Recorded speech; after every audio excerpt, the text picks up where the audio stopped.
हमारे जहन में ये बात कभी आई नहीं थी कि पानी भर सकता है। चूक हुई है नियमों के स्तर पर। पूरे देश से, पूरे समाज से माफ़ी मांगता हूँ कि हाँ वो गलती हुई, आगे वो गलती नहीं हुई। जो बच्चे हैं, बच्चे जिस इमोशनल टर्बुलेंस से गुजर रहे हैं, उनकी नाराज़गी की वजह यह है कि मैं उनके साथ क्यों नहीं खड़ा हूँ। जो सीलिंग का एक्शन है मेरे ख्याल से 50 से ऊपर इंस्टीट्यूट्स पे हुआ, उसमें एक नाम हमारा भी है। पर शायद उनको मुझसे ज़्यादा उम्मीद थी, इसलिए उनको ख़राब लगा, हर्ट हुए। दूसरा सवाल आपका ये है कि मैंने इतने समय तक कोई प्रतिक्रिया क्यों नहीं दी। इसकी दो वजह हैं। एक तो मेरा स्वभाव, क्योंकि मैं भावनात्मक मामलों में बहुत मुखर और एक्सप्रेसिव नहीं हूँ। 3 दिन पहले जो घटना घटी, उसके बाद पहली बार हमें ये रियलाइजेशन हुआ कि कहीं ऐसा भी तो हो सकता है। ये हमारे जहन में कभी नहीं आया था।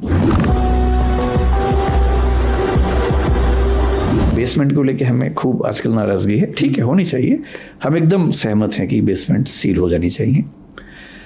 लेकिन दिल्ली की मेट्रो बेसमेंट में चलती है, अंडरग्राउंड ही चलती है। पालिका बाज़ार बेसमेंट में ही है। दिल्ली के लगभग हर मॉल में बेसमेंट में बहुत बड़े शॉपिंग कॉम्प्लेक्सेस हैं। वहाँ लाखों लोग शॉपिंग करते हैं वहाँ पर, क्योंकि वहाँ की जो बेसमेंट्स हैं ठीक तरीके से बनाई गई हैं। और कमर्शियल मॉल की तरफ से हमें ये बार बार आश्वासन मिला कि वो बेसमेंट उसी तरीके से बनी हुई है। मतलब बेसमेंट होने मात्र से चीज़ें जैसी फैल जाती हैं। मैं आपसे फिर कह रहा हूँ, ऑन रिकॉर्ड कह रहा हूँ, उस बेसमेंट का पूरा लेआउट स्ट्रक्चर MCD को हमने सबमिट किया हुआ है, DDA को सबमिट किया हुआ है, फायर डिपार्टमेंट को सबमिट किया हुआ है NOC के लिए कुछ महीने पहले। अब तक वहाँ से रिजेक्शन भी नहीं आया उसका। इसके बावजूद पिछले 3 दिन में जो घटना घटी, उसे देखने के बाद मुझे एहसास है कि ये केयरलेसनेस थी। हमारे दिमाग में बात कभी नहीं आई कि परमिशन कभी भविष्य में मिल भी गई तो भी हम बेसमेंट में काम नहीं करेंगे। मैं इसका भरोसा आपको दे रहा हूँ और मैं चाह रहा हूँ पूरी दिल्ली में एक भी कोचिंग इंस्टीट्यूट बेसमेंट में ना चले। एक गलती हुई समझने में, मैं पूरे देश से, पूरे समाज से माफ़ी मांगता हूँ कि हाँ वो गलती हुई, आगे वो गलती नहीं होगी। गलती किसकी है? मेरे ख्याल से एक कमी ये है कि अलग अलग कानून, अलग अलग एजेंसीज में कोऑर्डिनेशन की कमी है। नीयत सबकी ठीक है। अगर थोड़ा कोऑर्डिनेशन होता, जैसे आज की जो मीटिंग थी, उससे बड़ा अच्छा प्रस्ताव एक व्यक्ति ने दिया जिसको LG साहब ने तुरंत एक्सेप्ट किया।